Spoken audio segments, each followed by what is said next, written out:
రైతులకు ఖరీఫ్ సీజన్ ఆదులోని కష్టాలు ఎదురవుతున్నాయి. బేల మండలంలోని క్యాప్సిబి గ్రామంలో గల 26 మంది రైతులు దాదాపుగా 100 ఎకరాల్లో మాళవిక సోయా రకం విత్తనాలు మొలకెత్తకపోవడంతో రైతులు ఆందోళన చెందుతున్నారు. సోయా విత్తనాలతో పాటుగా ఎరువులు, కూలీ ఖర్చులతో కలిపి ఒక ఎకరానికి 8,000 రూపాయలు ఖర్చు వచ్చిందని ఆవేదన వ్యక్తం చేస్తున్నారు. విత్తనాలు మొలకెత్తని భూములలో మళ్లీ సోయా విత్తనాలు వేయాలంటే మళ్లీ అప్పు చేయాల్సి వస్తుందని ఆందోళన చెందుతున్నారు. ఇలాంటి ప్రైవేట్ కంపెనీలపైన జిల్లా వ్యవసాయ అధికారులు చర్యలు తీసుకుని నష్టపోయిన రైతులకు పరిహారం అందించాలని కోరుతున్నారు.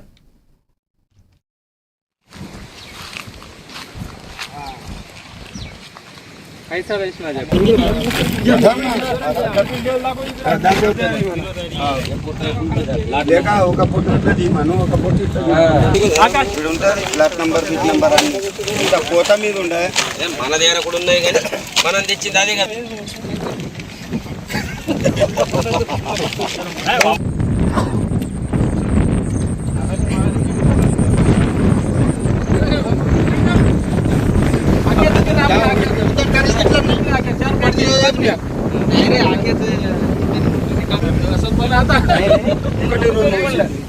ఆ పొలాల ఎండాకాలంలో వచ్చి కంపెనీ వాళ్ళు చెప్పిండ్రు మాళవిక దిగుబడి మంచిగా వస్తా అంటే నేను 5 బ్యాగులు తీసుకొని పోసిన సార్.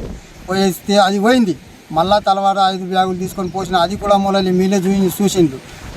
కంపెనీ వాళ్ళు ఏం చెప్పిన తర్వాత మేము పోసినాం, అలా తిన్నాక ఏం న్యాయం చేస్తారో మీ ఇష్టంకి వచ్చిన కాడికి చేయండి. అంతకంటే మనకేం తెలియదు. నేను గరీబ్ మనిషిని 3 ఎకరాల పొలం మీద బతుకుతున్నా, కైలు రైతుతో చేసుకుంటా ఉంటున్నా. से बात करूँ, मैं 16 बैग मालविका डाला हूँ और दुबकाले में आके मालविका जो है फील्ड का आए, हमारा सीड अच्छा है, मालविका डालो, कुछ ना कुछ भला होता बोल के बोले हम। उसकी बात सुन के हम और मालविका डाले 16 बैग। मैं नहीं, मेरे साथ और मेरे गाँव वासियों और 25 जने हैं, 26 जने हैं, उन्होंने भी डाले सो है।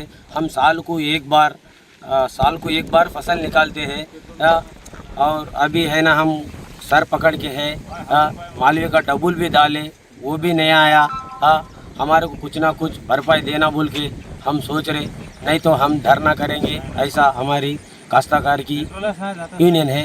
हम कहाँ तक भी जाएंगे और कौन से ऑफिसर को भी मिलेंगे, किसके पास जाने का उस जाके कलेक्टर जाएंगे और हमारे को जितने भी ऑफिसर है एक काश्तकारी के हम सबसे मिलेंगे और सबसे बात करेंगे। हमारा जो है वो हमारे